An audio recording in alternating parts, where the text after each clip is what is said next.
Okay, I'll just add him in when he jumps in. So how can I help you guys? Hey, we do new construction.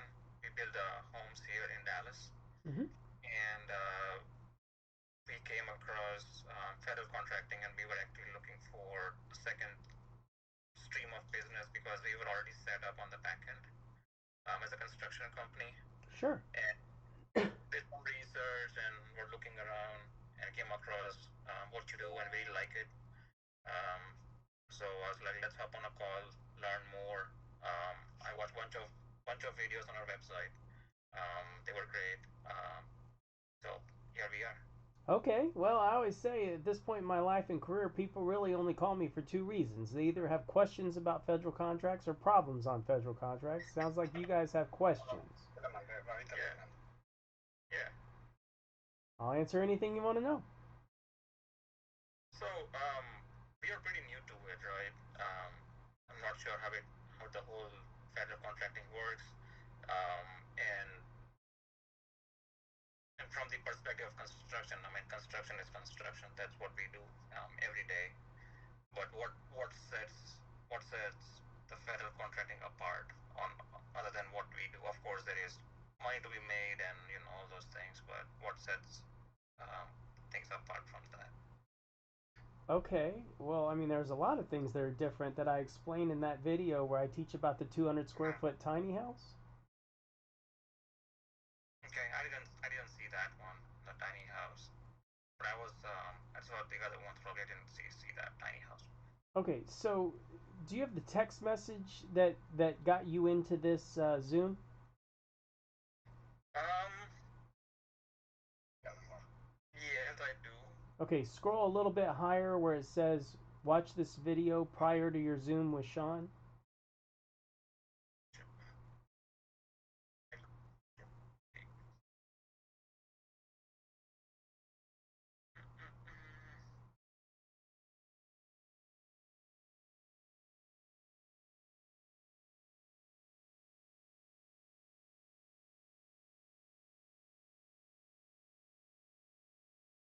Do you see in there where it said, like earlier this morning, it said, this is your last chance, watch this video prior to your Zoom with Sean?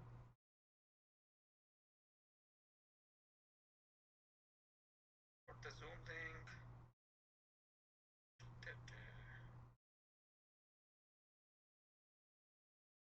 The one with Michael. Yes, the one with Michael. That is, that is one I watched. Yes, Okay, that is that's one the I one where watched. I talk about the 200 square foot tiny house and your four options. Hmm. What are the four options? The four options were to accept, with a pushback, decline. I forgot the fourth one. Okay, so you can accept, you can withdraw, you can negotiate, and you can stall. Okay. Okay, so what in my mind, anybody that's in the construction business, when they see that video and I talk about your four options, in my Hmm. mind, anybody in the construction industry would look at that and go, holy crap, that's a lot different than the business that I'm in. Because if you can withdraw every bid you ever turned in, what is your risk for turning in a bid? Nothing. Nothing. But out in y'all's business, if you screw up your bid and somebody signs it, you have a contract and you could lose money, right? Yeah. I mean, to me, that's a massive difference between federal and private work. So I think it was your partner. What's your name, sir? One. Juan. Yes. In my mind, to answer that question, what's the difference? To me, that's the primary difference because of the risk factor. I mean, when if you go down the street and you talk to contractors and you say, "Hey, do you guys have any interest in doing work for the federal government?" The answer is going to be, "Fuck no. That's all the red tape, the 800-pound gorilla, blah blah blah blah blah," because of all the crap they've heard in their life about dealing with the federal government and that kind of stuff. I mean, look, one of the major differences when you walk out onto a construction job, every once in a while the owner's representative comes out there, or maybe an inspector comes out there And most contractors, when they see an inspector come onto the site, they go, "Oh God, what's he gonna find now?" Okay, as opposed Right. to on the federal side, I welcome an inspector out on the site because I'm the guy that flips the script. I use the rule book against the federal government inspectors, not letting the inspectors use the rule book against me. That's a huge difference. It's a complete mind shift compared to private work that you guys have been in. But I always say, and if you watch enough of my videos, you'll find that I talk to people that can't tell me what those four options are, and I end the conversation and make them go watch that video. But you got close enough on the four options that go ahead, hit me. I'll answer any question you want to know. I mean, that video pretty much, it was in detail, and you explained about the regulations and everything. So that was more clear to me. Um, and then the question I had was, if we were to join your program, what does it look like? That was the piece I wasn't really more Sure. clear about from that video. So you got to understand, the history of GCExperts was an accident, right? My dad, wrote an article. It got published in a magazine. That magazine was a national magazine, and then some guy in Dallas invited us up to speak in front of his group of roofing and restoration contractors. And at the end of that speech, my dad said, "Hey, I'll take 20 people into a room and teach you everything you need to know to be successful in the federal market." I wasn't expecting that he was going to say that. We hadn't talked about it. Looks like your buddy is popping into the Zoom here. And and who have we added here? Oh, It's Nicole. Hi there. hi. Great to meet you. Nicole Nibbs. How are you, Sean? Hi, Nicole. I'm doing fantastic. That's wonderful. I'll cancel my video for a little second, but I'm on. Thank you, guys. Proceed. Okay. So anyway, we go up there and we do that speech, and all of a sudden, we have to teach this federal government construction class. Well, it didn't exist, right? So we had to go back and write it. And then we went up to Dallas and we taught those guys. And because it's public, all federal contracts are public, I could track who was winning federal contracts. And it turns out a whole bunch of people that we were teaching were winning a bunch of federal contracts. I mean, a lot, millions and millions and millions worth. So it was all an accident how all this happened. It wasn't expected, but it was all based on what I talk about in that video with the American Reinvestment and Recovery Act. Obama had issued $150 billion in stimulus package money, and $47 billion got pulled back out in the general fund because there weren't enough federal contractors. Um, so what does it look like? Well, we were doing a class in person for 10 years. Once a year, we'd go give a speech on stage, and then, a few people would come down to Austin, we'd teach it, and then we'd move on to the next year. And that happened for something like 10 years in a row. And I was recording all of those training sessions all 3 days, all day long. I had professional video equipment with switching equipment where they could switch from camera 1 to camera 3 to camera 2, that kind of stuff. And so uh, when the pandemic happened, we couldn't bring people in the room anymore, and we weren't being asked to talk on stage anymore. So I thought GCExperts was over. Okay, that was fun, and I really enjoyed it, and a lot of people learned a lot. And then my kid comes home for Christmas and says, "Hey, you ought to put this stuff on Facebook." And I laughed and I said, "Facebook is for pictures of me eating tacos and where your mom's going to find her future boyfriend." And we all laughed about it.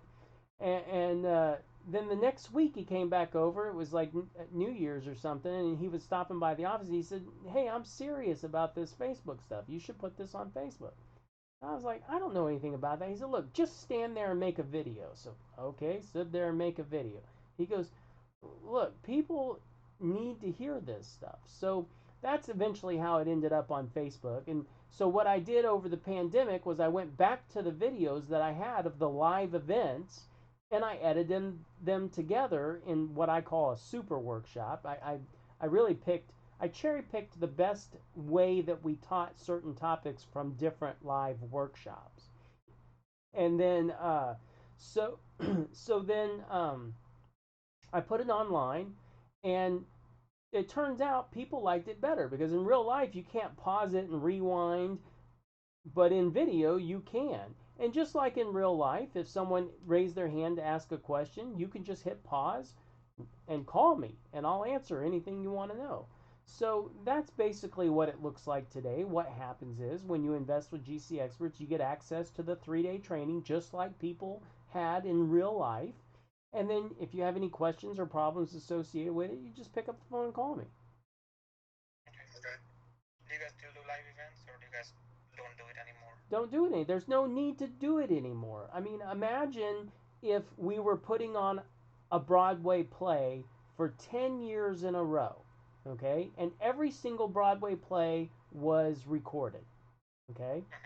Well, now the play is over. The people retire, someone dies. But you can still go back and watch the play. The play is the same. Does that make sense? Even if I did the play today, even if we did the live training, it would be exactly what you saw in the video. Now, performances change from time to time, and rules change from time to time. So every year, I make a pre-video to the workshop that updates things based on what I've come across this year. So there's a little 5 or 10 minutes that I talk in front of the training with an update every year. As an example, when we were teaching it live, sam.gov did not exist. It used to be FedBizOps. Well, today it's sam.gov. So I tell you ahead of time, hey, you're going to hear me say FedBizOps. Every time you hear me say that, be thinking sam.gov. Another example is PPIRS, Past Performance Information Retrieval System. That doesn't exist anymore. Today it's called CPARS. But you'll know that because you'll see me saying that prior to you going through the workshop. Okay.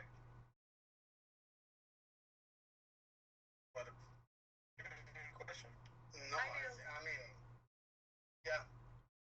So, Sean, one of my questions comes around your expertise.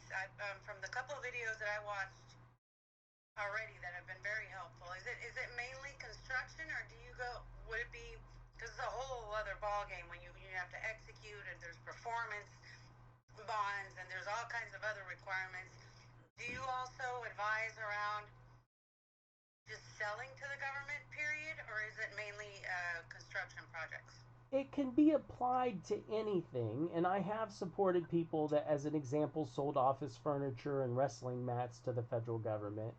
And I give a pretty amazing example of that, including one guy who wanted to sell stencils to the federal government and literally made $100,000 over one night selling stencils to the federal government. Right. But most of the workshop is centered around construction. Okay. And based on that, is there, because we're curious and inquiring, our level of expertise is construction, but we don't want to limit ourselves, right? So we know that if there's a limit in vendors, I don't know. So, well, I'll tell you what. Let's play a fun little game. I'm going to give you the answer to the question before I ask you the question. Are you ready for the answer? Yes. The answer is SAM registration. Are you ready to play? Okay. So that was my next question, was if there's a catalog and we can go in and inquire, because we are extremely resourceful. It's not only in construction, but we want to inquire and understand where the most demand is and kind of maximize the opportunity. No, I understand. Immediately going after construction only, right? That's why. I understand, but you haven't played my game yet. I do want to play. Okay, so you know what a SAM registration is, right? Yes. Okay, so the answer is SAM registration. Are you ready to play? Okay. Are you ready to play? Hmm? Okay. There's one thing and one thing only required to be a federal contractor, and that is a SAM registration. So if you sell cake mix to the Navy so they can make cakes on ships, what do you need? Cake mix. Registration. A SAM registration. So if you sell bullets or aircraft parts or even construction goods and services, what do you need? A SAM registration. Okay, now we're going to play the other part of the game. Do you know what an electrical transformer is? Like, could you point at one walking through a neighborhood? Yes. Okay. And you guys are in Texas? Mm-hmm. Okay, I'm going to give you 3 scenarios. Scenario number 1. The transformer shall be replaced by a licensed electrician in the state of Texas. Okay? Now, that has nothing to do with the company that got the job.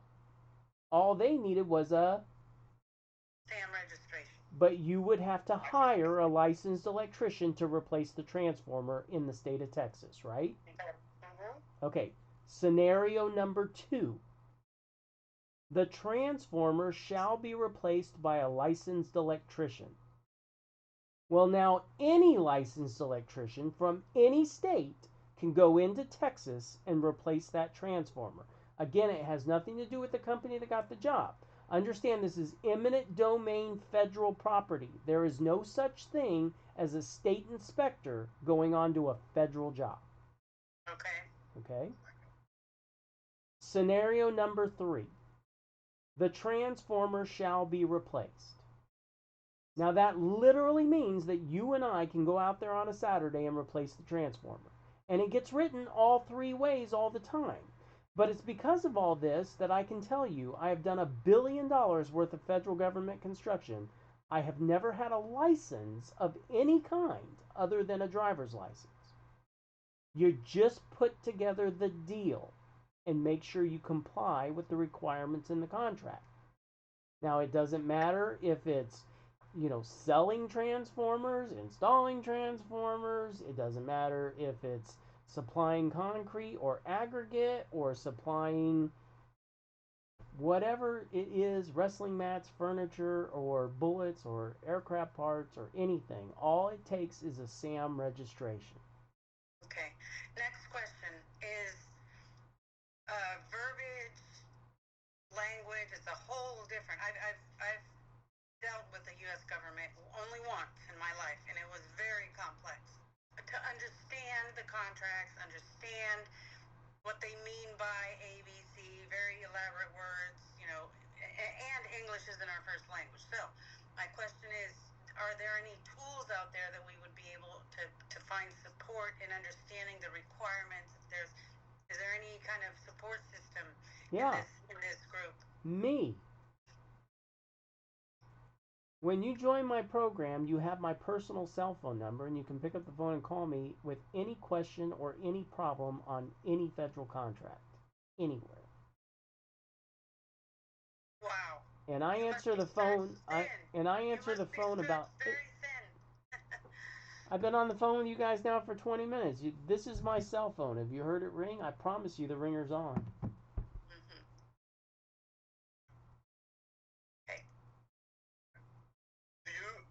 Companies using kind of, I'm thinking about the processing time between you start reading a bid and you can comply with what is inside. So we were thinking about using some AI tools to start processing the information and be more assertive on the bids we want to play or not. Do you do something like that or somebody else? I recognize that the world is changing. And I'm not very good at judging people's age, but I'm 52 years old. And I'll just tell you that my generation, in my opinion, is unique when it comes to technology versus old school. In other words, as I was growing up, we learned how to navigate from maps and compasses. Okay? Today, the kids don't learn that because they don't need that. But I started off with a VCR, and then the DVD player came along, cassette tapes, 8 tracks. That was my jam when I was a kid, and now it's all CDs and. Technology and tools. Oh yeah, AI. With AI and whatnot. So look, I recognize the world is changing, and as an example, I created Bid Tracker, right? And now, I don't know what the current state of AI is as it relates to bidding stuff, but as it relates to, looking up information, I mean, it's incredibly good. In fact, I was using AI today, and I don't know if you guys have seen the current state of this thing, But as an example, what is y'all's first language? I mean, yeah, Nicole and I Spanish, and Karnik is Hindi. Okay, I want you Yeah, to we was in English. I want you to speak in Hindi, and then this will translate to English. Yeah. Yeah. Sure, मैं अभी हिंदी में बात करूंगा और you translate होकर English में देखेगा. Let me know if there's anything specific you want to say. Yeah. And I use this all the time to look up information. As an example, earlier today I was asking it to find me a helicopter flight from Avalon, Catalina Island back to LAX for a trip I'm taking with a couple of pals. So I mean, yeah, it's really fast, it's really accurate, and it does a lot of things really well. But at the end of the day, what's your risk for turning in a bid? Nothing.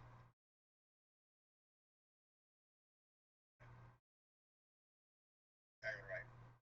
I mean, you can upload plans and specs into ChatGPT and ask it to translate to your primary language and help you better understand things. I mean, yeah, I would say AI could help a lot with this. Okay. Okay. So, what is the if we all wanna we pay only one license, Yeah, even if yeah. It used to be in real life that we charged per person, but ever since I put it on the internet, I just kind of changed around and said, look, for small teams, two-person teams, we're just going to give you access, and I'm just going to support you. I mean, at the end of the day, I decided that what I wanted to do for the rest of my life was answer questions and solve problems related to federal contracts. So if somebody picks up the phone and calls me to ask me a question, there's just almost zero chance that I'm ever going to turn anybody away under any circumstance because, for heaven's sake, as far as I can tell, I'm the only guy that knows all the answers. okay, makes sense. Okay. Yes, Nicole. Yeah. Sounds good to me. Yeah. And we'll have to figure a lot of stuff out. We just wanted to understand the level of support. If you're stretched thin, if there are any templates out there, is there a website with I've got videos content? upon videos on how to fill out bid documents. I have put together, in my opinion, the best training. In fact, one of the things that we guarantee about the workshop is that it's the best business training you'll ever have, whether you ever do a federal contract or not. It's that good. Um, in the post workshop stuff with the membership program, bid tracker, the videos, the paperwork sections of the workshop, I mean, everything is so amazing. But at the end of the day, none of it is worthwhile to anybody unless you're going to sit down and actually start bidding jobs and doing federal contracts and making a bunch of money. I mean, you know, I have a pretty elaborate system over here where I can record phone calls and that kind of stuff. And I'm sure if you've watched enough of my videos, you come across a few of them. I mean, including I put, recorded phone calls of interacting with my actual clients, helping them get federal contracts. I get probably 3 phone calls a day asking questions about what to do next, and I just keep guiding people and helping them throughout this whole process of, finding, bidding, negotiating, and performing federal contracts anywhere, anytime. I've done 1,000 of them. I know every step of the way. Okay. Alrighty. Well, thank you, Sean. We're gonna start talking about this, and we are gonna contact you probably. I mean, this week for sure. Okay, well, I'll be around at least until Friday, and then I'm going on a sailing trip with my buddies. Alrighty. Okay. Have fun. Thank you so much. We'll talk to you soon. Okay, bye bye. Thanks, John.